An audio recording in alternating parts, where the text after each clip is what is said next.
Yes, sir. What's poppin', good people? It's your boy, the boy Henry Heck, back at it again with another video. Shout out to today. Shout out to HIGHGUARD.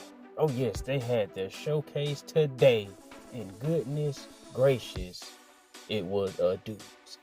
It was a doozy, boys and girls, homies and homies, fellas and fellettes. It was a damn good presentation of what they're presenting to the people inside of this game right here. Oh yeah. It seems to be a lot more to it than, I thought it would be. They have like a whole defense phase, a whole looting phase, and a whole attack phase. And it's a lot here. It's a lot here to sink your teeth into and engage with. The wardens, as they're called, aren't weapon specific, so you can equip any weapon you so choose to any of the wardens you so pick. And each of the wardens seem to have like a specific elemental affinity and different abilities and ultimates that you can utilize and unleash on the individuals you're coming across. One of the questions I had with the game was how many people would be on field, because the map looked to be pretty doggone big. And when the way they explained it, it is pretty big. Each base, the way they explained it, is like gonna be the size of like a TDM match, like a general TDM situation. And on top of that, there's a vast open field type situation where you got to traverse across, get your loot on, and you can also fight there as well, out in the open area on horseback or bareback or whatever type of mount you pick, catback, pantherback, and that is awesome. That mounted combat looks super crisp. Initially, when they showcased that in the first trailer back in the TGA, it looked to me like when you fire your weapon, you would automatically be dismounted, and that's not the case. You can have a full-on horseback scrap, and I'm with it. That was one of the coolest sequences or coolest mechanics inside of the game, because that add a whole different level to the combat, in my opinion. You know what I'm saying? You got your abilities, you got your gunplay, and you also can do all that on mounted. You could be mounted and do all that. Oh man, exciting. A lot of exciting stuff they, showed us here. It's gonna be the different bases you can choose and fortify them. And, I think they said you had like 3 different fortification abilities or something like that. And you have like 60 seconds to go ahead and fortify that before you have to go out in the world and get busy and collect stuff until the shield breaker drops, which will happen in one of 3 random places. And the way you can tell where it's going to drop at is a storm in the sky, and that will signify where the shield breaker will spawn. And that's dope. And once that spawns, you're going to want to get there and scrap and get busy. You can split up with your teammates. It's 3v3. I kind of had a feeling it would be 3v3, but fortunately that's not the case, because you would just have that third team just hanging back and sitting in the wind and picking off whoever survived that fight between the two, and then they'll just pick up the scraps. And that's generally how that will go. That's one of the things that's in the finals that I don't really care for, because it's really just one team just in the mix just to pretty much grief and cause strife to whoever is doing the worst out of the 2 major teams that's scrapping. So I am glad that that's the case. I do wonder though if they would maybe expand the teams from 3v3 to 5v5, because the world, from what they were showing, the world where you go out and loot and collect stuff looks pretty goddamn big. And they pull from different shooter sub genres. They pull some from Siege. They also pull some from the battle royale aspect of getting the gear, and it's going to be different rarities of gear based upon how long the match takes place. And I think that shit is cool. And there will also be merchant that you can visit out in the world or at your base, where you can just buy upgraded gear, and that's also cool. You know what I mean? because it might just be a point in time where it's just you missed out on getting the shield breaker, and they come into your base, and you might not have the kind of loot you need to be effective in combat. So you can go ahead and visit up with the merchant and procure yourself some proper gear in order to defend your base, which, cool enough, you can also do damage to the enemy's base by just defending your base. Now, what would be interesting about that is how much damage you would be doing in defending your base. Surely it won't be a ton to where a person could, or not a person, but a team could just fall and just turtle it up and just keep defending and be able to successfully destroy the enemy team at the same amount of time it would take them to assault your base and destroy it. You know what I mean? Because that would just, I feel like that would just promote people to just turtle it up. And that wouldn't, I can see that would get annoying after a while, to be honest, if a team's default is just to fall back in the base and just sit there.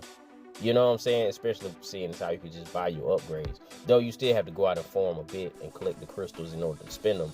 But it just would be less exciting and promote a less exciting gameplay, in my opinion, to be able to rely on that and be successful inside of the game. But they've got a roadmap laid out for the people. They say they got like a year's worth. So though a roadmap in itself isn't instilling the confidence that it's just here to stay and it's guaranteed to get a year, and you know that's the level of support you're gonna expect and you're gonna get that, because at the end of the day, if it's not making money, it don't make sense. And I'm pretty sure they would start to let people know and cut back and, you know, just start to get their affairs in order if that were to take place. But from the looks of it and the amount of people trying to get in and play and check the game out, it looks to be off to a good start. You know, right after the showcase ended, Steam was up to like 60K. Not too long ago, after I finished my cardio, I checked it out. It was up to like 90K, and that's just Steam. That's not including Xbox. That's not including PlayStation, because this will be available on all the major platforms. And maybe even if it's successful enough, the brothers and sisters over there on the Switch 2 would also get an opportunity to check this game out. I can see that happening, especially if the reception takes off. You know, day one results. I know we kind of get into a period between, you know, Battlefield 6 and not Apex, but Arc Raiders, where, you know, we really hang on to these day one launch numbers. I don't foresee, call me a negative Nancy, I don't foresee it sticking at 90K.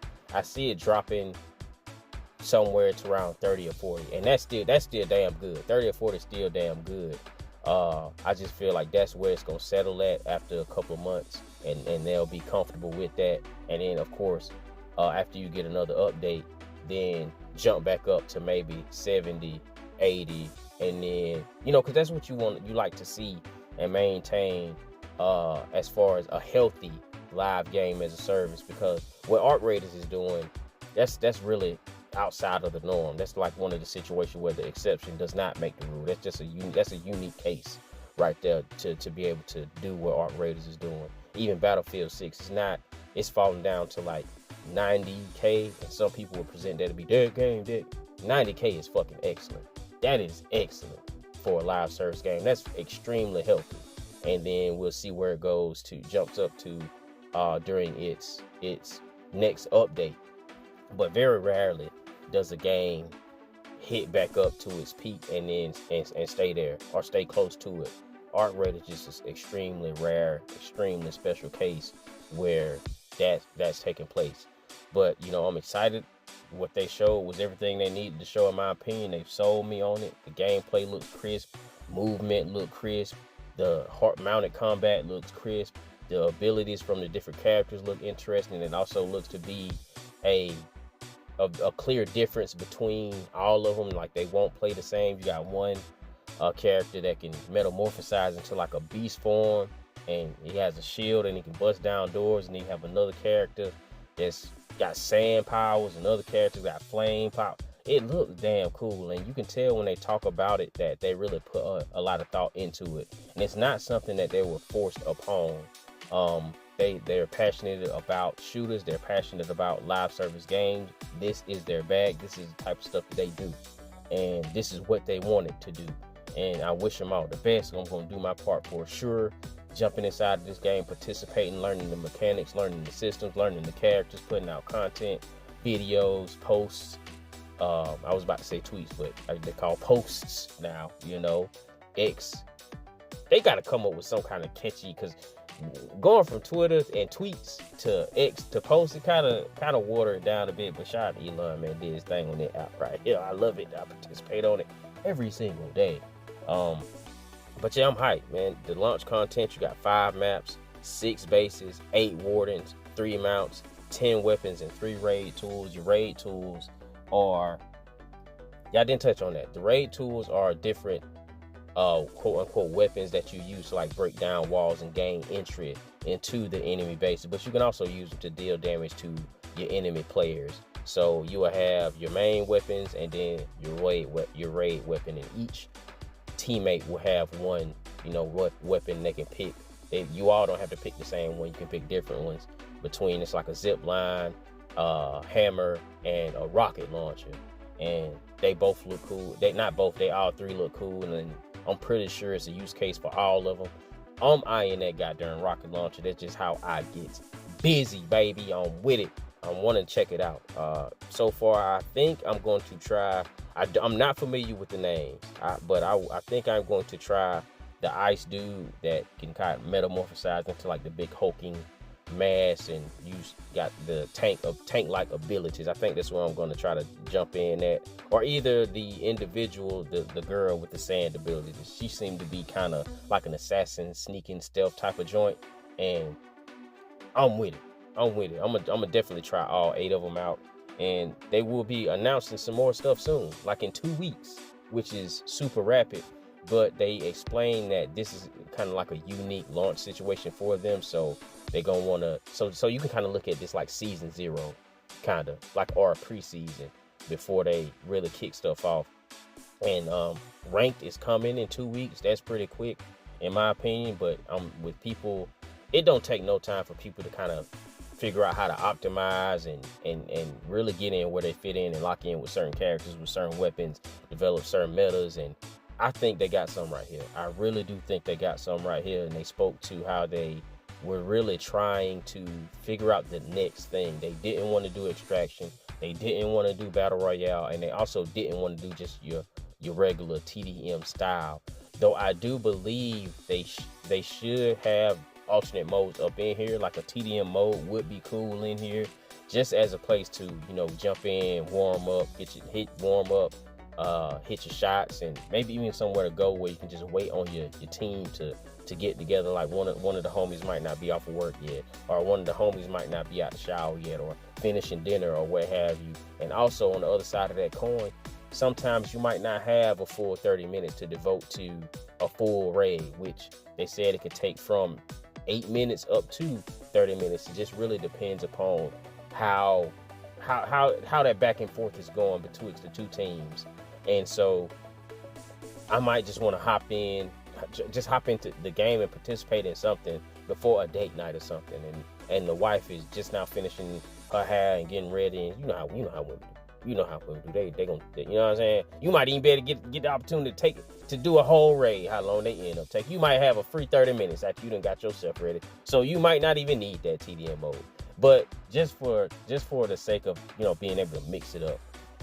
But yeah, I wish them all the best. I hope it goes well for them. And I'm hyped, man. That whole situation where people are dead game DOA, and it's really showing how negativity don't hold no stake here.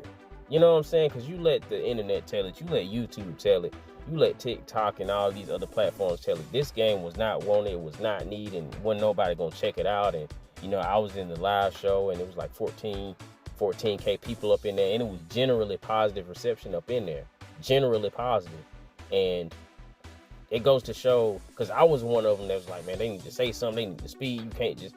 But what they did today showed that sometimes taking a little time away and getting busy and getting to work and then popping up when you're ready to show people and present what you need to present the people what the people need in order to check your game out and get on program, I'm gonna shut the fuck up, because clearly I don't know what the fuck I'm talking about. You know what I'm saying? Because they hit every note as far as breaking down and explaining everything that you gonna need to know as a gamer who is interested in checking out this game. And they shut me the fuck up, to be honest with you. And then you go to their YouTube page right now and get the scrolling. They got all the character breakdowns. They got the weapon breakdowns. They got the mount breakdowns. They got stuff in here for you to sink your teeth into that they put on there right here today. Right here today. Shout out to them. Shout out to the team. I can't wait to jump in here. Matter of fact, that's the end of this video. I'm trying to play. I'm trying to game. Because I don't just do talking over here. I do playing. Shout out to the brothers and sisters. Shout out to Will Triple FJP. Shout out to RPG88. Shout out to Nelson. Even Nelson game, he hate everything. But he was trying to jump off in here and participate. Come on with it. Metroid. Everybody was trying to jump off in here and participate. X-Vault gonna jump in and participate. That's all I got for you right now. Drop a like, drop a comment, drop a subscribe. What you think about this game right here? Did this showcase change your mind? Is this something you interested in? Do you think this will have some staying power? Catch y'all outside the next one.